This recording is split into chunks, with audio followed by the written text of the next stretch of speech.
लोकसभा में नेता प्रतिपक्ष राहुल गांधी के बयान ने नया सियासी तूफान खड़ा कर दिया है। इस बार उन्होंने भारत की अर्थव्यवस्था को लेकर मोदी सरकार पर हमला बोला। उन्होंने अमेरिकी राष्ट्रपति डोनाल्ड ट्रंप के बयान का सहारा लेते हुए मोदी सरकार को घेरने की कोशिश की, लेकिन पासा उल्टा ही पड़ गया। दरअसल अमेरिकी राष्ट्रपति डोनाल्ड ट्रंप ने भारत पर 25% टैरिफ की घोषणा के बाद भारत और रूस दोनों देशों की अर्थव्यवस्थाओं को मरी हुई अर्थव्यवस्था बताया था। राहुल गांधी ने उनके इसी बयान को दोहराते हुए मोदी सरकार को घेरा। Yes, he's right. I mean, everybody knows this, except the Prime Minister and the Finance Minister. Everybody knows that the Indian economy is a dead economy. I'm glad that President Trump has stated a fact. Rahul के बयान पर BJP ने पलटवार भी किया। सांसद अनुराग ठाकुर ने तो राहुल गांधी को LOB यानी भारत विरोधी नेता बता दिया। Leader opposing Bharat LOB Rahul Gandhi ji ने फिर एक बार जिस दुनिया के कोने से भारत विरोधी बयान आया उसको लपकने का काम किया और बगैर बुद्धि का इस्तेमाल किए भारत की इकोनॉमी को डेड इकोनॉमी कह दिया।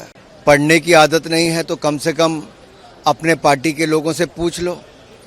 दुनिया भर की एजेंसीज ने दुनिया भर से ये कहा कि दुनिया का ब्राइट स्पॉट है तो भारत है। 6.5% से ज़्यादा की विकास दर आज भारत की है। लार्ज इकोनॉमीज में सबसे तेजी के साथ बढ़ रहा है। देखिए, मुझे लगता है कि जिस प्रकार से नेता प्रतिपक्ष के बयान आ रहे हैं, इतना बड़ा फैसला है, अब उसके ऊपर बात करिए ना।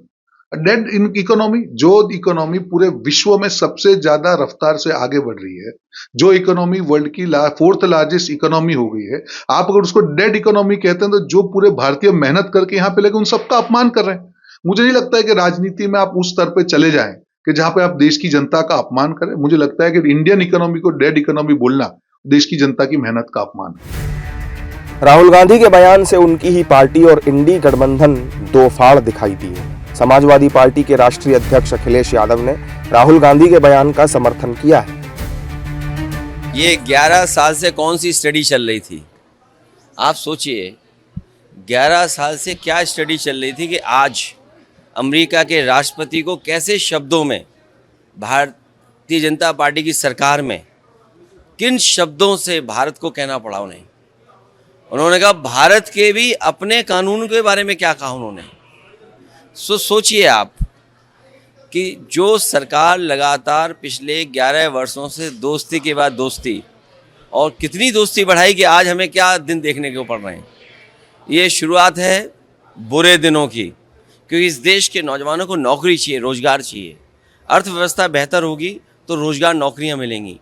अगर इस तरह की पाबंदियां लगेंगी, इस तरह की रुकावटें होंगी तो हमारे देश की अर्थव्यवस्था का क्या होगा। वहीं शिवसेना UBT की सांसद प्रियंका चतुर्वेदी ने ट्वीट कर ट्रंप पर पलटवार किया और कहा कि भारत की अर्थव्यवस्था को मृत कहने वाले अज्ञानी और अहंकारी हैं। यही नहीं, कांग्रेस के वरिष्ठ नेता और सांसद शशि थरूर और राजीव शुक्ला की राय भी राहुल गांधी से जुदा ही नजर आई। We have to bear all this in mind. Look, it's a very complex scenario. We can't just talk in 5 minutes about it. But what we have to understand is, yes, we have a strategic partnership with the United States, which is of some value to our country. But there has to be a reasonable conversation amongst friends. You cannot have a situation where one side makes unilateral demands and us as a country, we have to just take it lying down. That will not happen. India is a proud and self-respecting independent nation. We have our interests, we have our red lines, and on that basis, there will be some things we can discuss, some things we will not be able to, just as they also have their own red lines.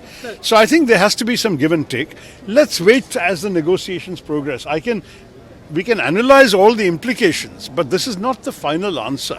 There has got to be some more negotiating to be done. देखिए, Trump का लगातार भारत विरोधी जो है उसकी करतूतें जारी हैं। भारत विरोधी बातें करते रहते हैं। इस तरह के टैरिफ लगाना और हम किस देश से व्यापार करें ट्रंप तय करेगा, वो तो हमें तय करना पड़ेगा। तो वो कौन है कि हम रशिया से करें न करें। तो एक तरह से बहुत बड़ा भारत का ये हो रहा है। सरकार को देखना चाहिए कि जो ट्रंप के साथ बहुत दोस्ताना किया हो तो उसका नतीजा अच्छा नहीं है। राहुल गांधी मोदी सरकार को घेरने का कोई मौका नहीं छोड़ रहे हैं, लेकिन उनकी अपनी ही पार्टी और गठबंधन के दिग्गजों के सुर उनसे बिल्कुल अलग हैं।